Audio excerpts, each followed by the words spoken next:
Hello there everybody, Germ here.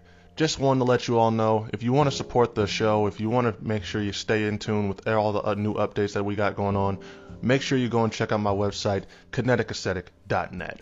On that site you can find a whole bunch of stuff related to the show. You can find a whole bunch of just little blog posts on all my episodes when they drop. You can use that to stay in tune, so make sure you never miss anything that I release. You can also find some merch that I got going on. Right now I just got some necklaces going on. There's some hot shit. You should go check it out. But if you want to stay in tune, like I said, just make sure you go and check out kineticaesthetic.net. Once again, that is kineticaesthetic.net. This is your boy Germ saying, I appreciate you for doing it. Kingdom Hearts can be described in one of two ways. For one, you can describe it as a story of light versus darkness. And number two, you can describe it as a story of a young boy named Sora, who travels through the universe with his friends Donald Duck and Goofy, and tries to save the realm of light from the forces of darkness and all that lurk within it. What originally started off as just a brainchild of the people over at Disney and the people over at Square Enix, the creators of Final Fantasy, has been able to transform into a video gaming juggernaut franchise that has yet to see its end and probably won't anytime soon. Thank you all for listening. This is your boy Germ, and you are tuned in to another episode of Kinetic Aesthetic, aka The List of Germ. And on this episode, if you can't tell already, we're going to be talking a whole bunch about Kingdom Hearts, my favorite video game franchise of all time, and one that has just had my heart and attention ever since I first got it when I was a young kid. I originally just bought the first one. I had no idea what to even expect when I bought it. I just was with my brother in a gaming store and I just wanted to buy a random game. I actually took the game back home, and I don't know why, I think the brightness on my TV was just not high enough, so I couldn't even see anything on it. And I thought the game was broken. I ended up putting it down for about a month or two. Randomly decided to try it again one day. Was able to play at that time, and I've been hooked ever since, y'all. It's just one of those games, it's one of those franchises that just has always been able to keep me intrigued, always able to keep me just sort of thinking about what's going to happen next in it. It's a game that thrives off mystery. Not only that, it just has very solid gameplay, and it's just got a whole bunch of just fun stuff. You can go around. It's the type of game you can enjoy whether you're a grown person or whether you're a child. It's just one of those games. And that's why I decided I wanted to talk about it. That's why I decided I just wanted to go and share with y'all what I think are the best games that have come out of it. Now, I'm going to be very clear about this list. I'm going to base my criteria off what games you can actually play off the 1.5 and 2.5 and 2.8 and 3. Out of those remixes and out of number 3 itself. I'm not going to go for some of the games that are on handheld devices. I'm not going to go for any of that because that's just going to make this more complicated, and I'll be honest with you, I haven't played a lot of the handheld games.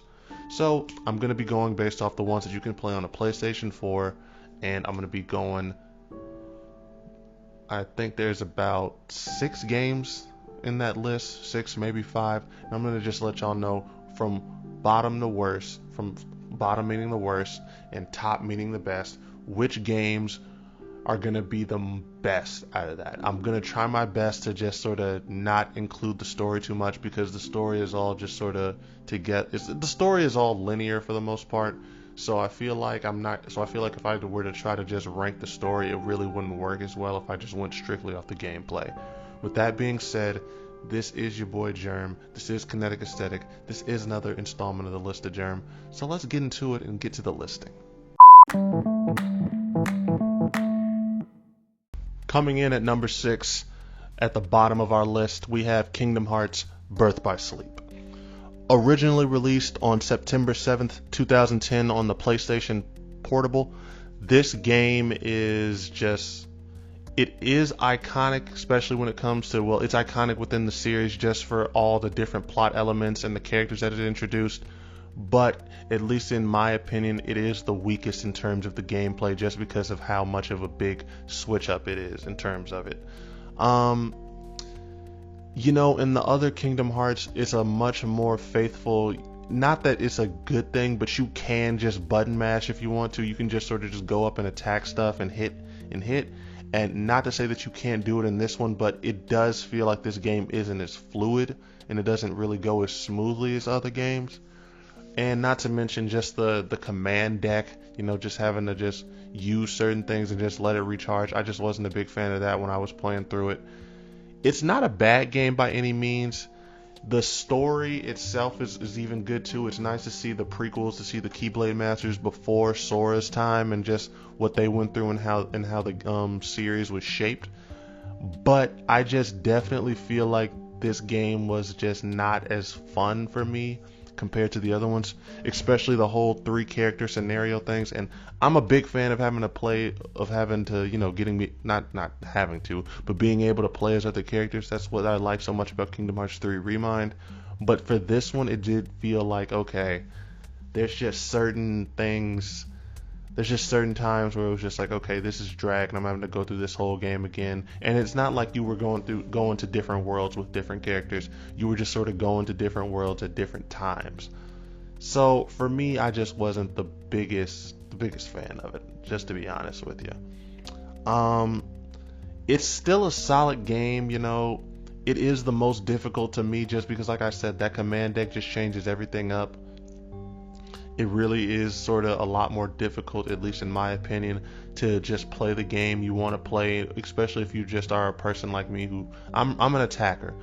Whenever you get to pick what your gaming experiences is, I'm going to pick the sword or I'm going to pick whatever is going to make me the warrior. So this game really did sort of force me to just think about the way I was playing a lot more than I necessarily like to. And for that, I do think I'm going to have to put it a little bit lower on the list. Once again, not a bad game by any means. It's not the worst one. The story, like I said, very solid, very intriguing once you get to the end point and everything, and just seeing the way that certain plot elements came about. But I still will just say, nah. This is probably the one that I would least be excited to go back to, and that's probably why, and that's why it's at the bottom of this list. So yeah, Kingdom Hearts Birth by Sleep, that's number 6, that's at the bottom. Coming in at number 5, we have Kingdom Hearts Rechain of Memories. This is the game that is the most sort of different from the rest of the series, just because you're playing with the whole card system. It's different. Especially this one just originally came out right after Kingdom Hearts. This was on Game Boy Advance. This is a completely different type of game. The way you're playing it, the way you have to approach everything, it's just completely different. There's no button mashing in this one for real. You're just having to make sure that you have your cards. You're gonna have to reshuffle and make sure your deck is all right. It's different. It originally came out on the Game Boy Advance on December 7th, 2004, but the Recom version, the one that I'm talking about more specifically, that one came out on December 2nd, 2008 in North America. I really can't say too much about the Game Boy Advance version because that one was so different. I knew the story and everything, but I never even had any sort of desire to just get a Game Boy Advance just to play this. But so the fact that I was able to play it on PlayStation 4 up to this point and the fact that they just keep sort of remaking it, I was happy about that. But yeah, this game is, like I said, it takes place right after Kingdom Hearts. It introduces, again, a whole lot of different plot elements, especially just that we just hadn't known about. And it's important to just note, Kingdom Hearts was not necessarily, it wasn't that I wasn't meant for a sequel or anything. They didn't know what they didn't know if they were even gonna get a sequel. They went on a limb with the original one, so they just sort of left a whole bunch of stuff in to tease something to see if people would want it. And once they found out they did, that was when they really started to get on Kingdom Hearts Chain of Memories. It's like I said, it's so low because I'm just not a big fan of such drastic gaming shifts. But I will say I like the Chain of Memories game system with the cards and everything, and having to shuffle your deck and go against somebody.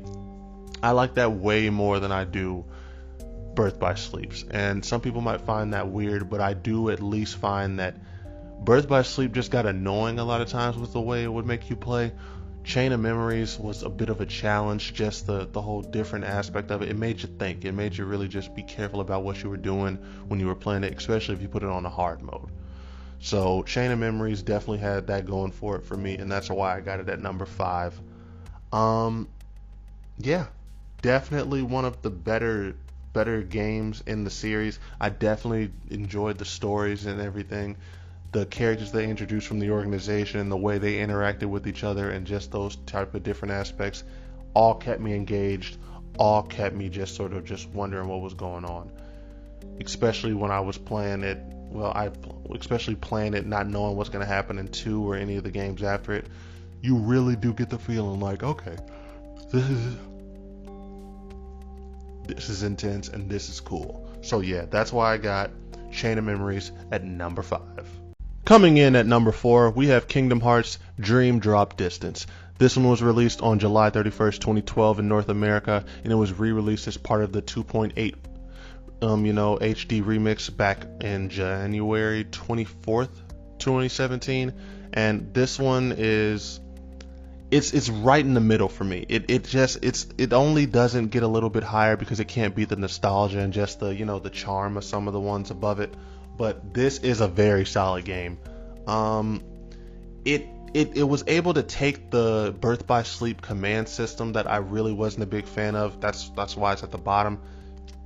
And it was able to just sort of make it a lot more fun, just add a lot more different elements to the game that just gave it a different, fresh feel. And I really did enjoy the Dream Eater, or just the pets that you can just sort of have with you that sort of fight with you. There was a lot of just different things that they did with this game that I just really was a big fan of. In terms of the story, oh boy, this is the game that sort of just made the story go. The story went nuclear. There's so much just different things that happen in this game that just made the story a little, and this is coming from someone who loves it, a little bit convoluted if you really aren't following it that hard, because there's just so much different things to keep up with after you get done with this game and just to think about. But as someone who has spent way too much time trying to figure it out, it makes sense once you figure it all out. So I can't really knock it for that. The game is fun. It introduced a whole bunch of different Disney worlds that we hadn't been to, and we still haven't really been back to a lot of these different Disney worlds that were in Dream Drop Distance. It's a great game, really. I really do wish that a lot more people were able to just sort of give this game its credit and just sort of, because it's like I said, the story, what happened with the story is I feel like what sort of brings this game down a lot. And it just sort of gets this game sort of just like shunned by some members of the community. But Dream Drop Distance is really one of the better gameplay games that you'll find in the series, especially when it comes to the non-numbered series. So I got to give them a lot of credit for this because they got in their bag. It is also nice that you're able to play as Riku as well. That's one of my other favorite things about this game. I always love being able to play as a different character other than Sora for the most part. And that was what this game was able to bring me, because it's not Kingdom Hearts if you don't really have Sora in it, but when you can have another character that you can play as and that you can just sort of go through the game with and experience the whole story with, that just feels good. And that's why I always appreciate a game where you get to play as Riku as well. But yeah, number 4 is Dream Drop Distance. Shout out to the Dream Eaters. Shout out to all the Xehanorts and all the Soras out there. If you're a Kingdom Hearts fan, you'll get what I mean by that. But yeah, this game was great. If you haven't played it yet, I really recommend that you go do it right now.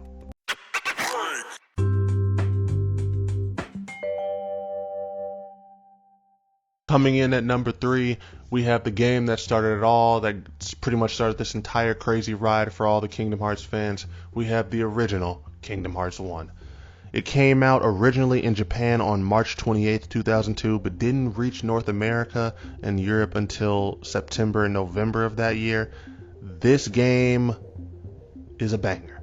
It has the one thing I will say that sort of just knocks this game down away from being at number 1 for me is that the gameplay itself, once you really compare it to number 2 and number 3, it is lacking and it does feel a little bit more sluggish. But the charm, just the character and the way that this game just sort of just endears you to it, you can't beat it. This is just one of those games that you will, that I go back and I literally went back and I played 1.5 I just bought 1.5 and 2.5, and I just checked out the original Kingdom Hearts. It still has that charm. It still has that wonder to it. You just feel like you're really just going through these Disney worlds, meeting these people. It's so nice just seeing the mystery that's going on, especially if you just sort of go in and just try to forget all the previous knowledge you had of all these games. You are able to enjoy this game for what it is. It's like I had said earlier, they didn't make this game knowing that a sequel and that they were going to be able to continue on with the series for sure. So the fact that they just were able to create such a story that just stands by itself, because you can really play Kingdom Hearts and just play just the first Kingdom Hearts, don't play the rest of them, and you can just enjoy the story for what it is, just based off that game. It's really just wonderful and amazing to me. Yeah, there's so much different, just the plot elements it introduces, just the way you're able to just see everybody going through what they're going through. It really just, Kingdom Hearts should be a movie. And Kingdom Hearts 1, it feels like it's almost like a movie. It's like a cinematic movie in itself. Just Maleficent, all the Disney villains just teamed up together, just having to go into their different worlds and fight them. That was amazing. Just seeing the turmoil and drama that goes through with Sora and Riku was amazing. Having to go rescue Kairi was amazing. Ansem, I'm probably spoiling a whole bunch of different parts of the story for people who have maybe never gotten into it, but I don't really care. You should, and you won't regret it. This is literally one of my most favorite games of all time. All the Kingdom Hearts all games are really some of my favorite games of all time, but this one especially, it's got so much charm, you know. I know I keep saying that word, but that's really all I can think of when it comes to it.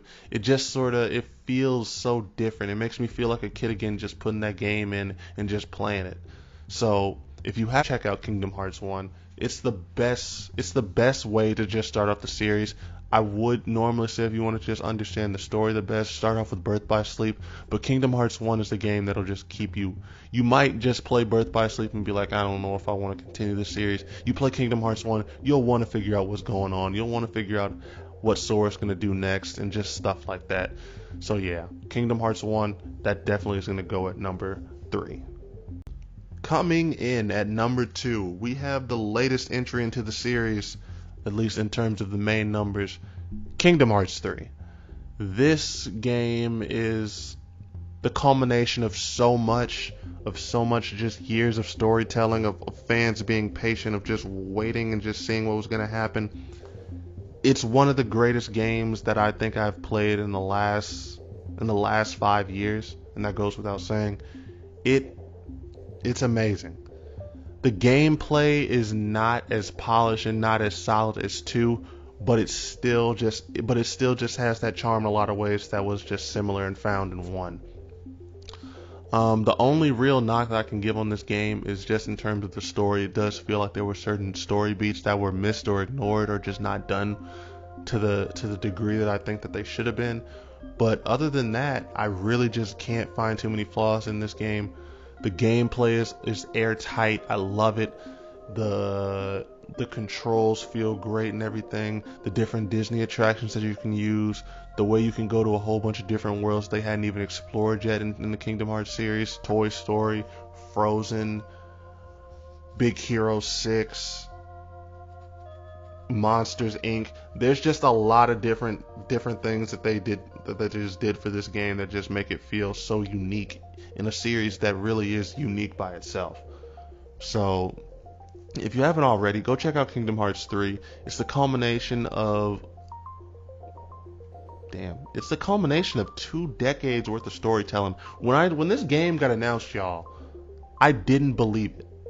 Like, it had gotten to the point where I really didn't believe that they were ever going to make a Kingdom Hearts 3.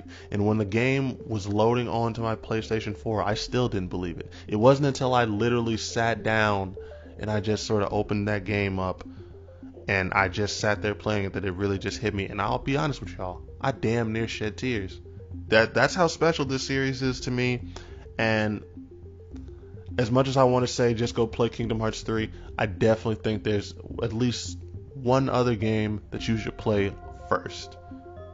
There's probably two though. If you want, like I said, Kingdom Hearts 1 is the perfect way to start it off. You can just play the number series and you'd be fine in terms of just like gameplay. You wouldn't understand the story as well, but you'd be able to understand it well enough. But yeah, Kingdom Hearts 3, that's number 2. Great game, but it's just not the best. Not to me. That is going to go to one other one.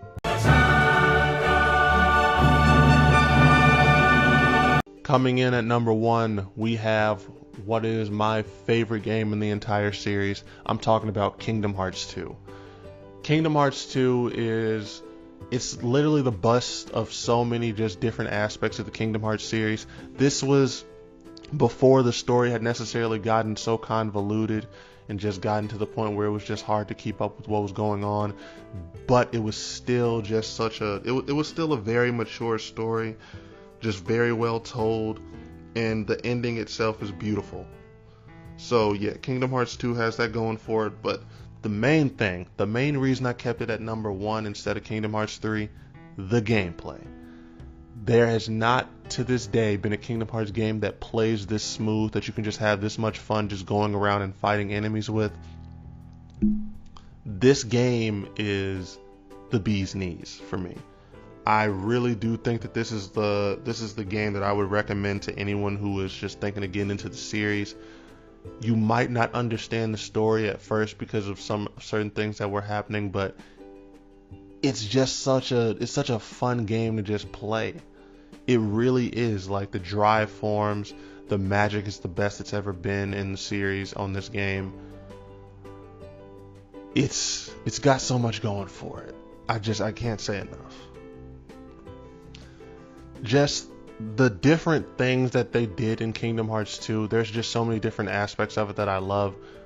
The biggest one that I just want to highlight, the intro or the prologue when you're playing not as Sora but as Roxas. It's just so beautiful. It's still one of my favorite things to do, even though it can be sort of sluggish and slow if you're used to Kingdom Hearts being the fast, action-paced gameplay. The story itself of what Roxas goes through and just the whole process of just getting used to playing it, beautiful. Other than that, there's really not much I can say without telling y'all too much about it and just sort of spoiling the story for people. Kingdom Hearts 2 is one of the greatest video games of all time. It's one of the greatest games ever made. You could say that about all 3 of the top choices that I have for this one, but Kingdom Hearts 2 I feel is the one that's the most undeniable. Whereas Kingdom Hearts 1 had the charm and Kingdom Hearts 3 had the gameplay, Kingdom Hearts 2 for me is the game that found that perfect balance between the two, and for that I'm always going to love it. So yeah, that's all I have to say about the Kingdom Hearts series. If you haven't checked it out, go check the shit out.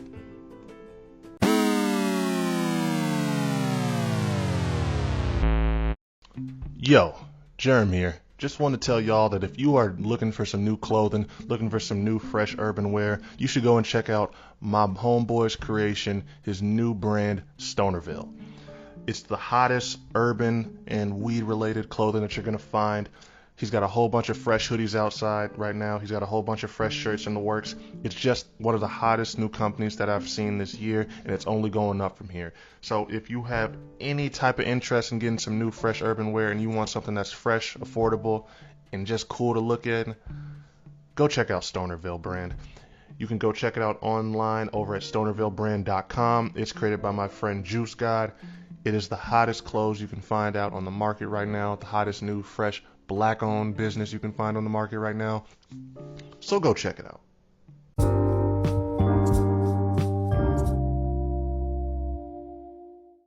Yeah, though, that's Kingdom Hearts for y'all, man. That is my list of the 6 best games that are on the 1.5 and 2.5 remix editions of those. Like I said before, if you do have any of those handheld devices, if you do find a way to just play any of those other games through an emulator like 358 over Square Days or like Recoded or any of those, I would recommend it.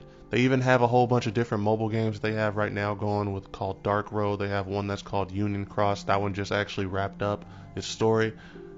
But the games themselves are they look fun, and the stories, and unfortunately, like I didn't want to mention this, They have a tendency to add a whole bunch of different important story elements into those games that are on handheld or just other devices, so it's worth checking out if you just want to know the story too. At least watch the cutscenes, I guess. But yeah, that is the Kingdom Hearts series. That's all I gotta say about it, y'all. It's my favorite video game series of all time. Like I said before, you ain't checked it out yet, go check it out, because you don't know what you're missing. But that is your boy Germ. This is Kinetic Aesthetic. This has been another episode of The List of Germ, and I want to say thank y'all so much for checking it out. Peace.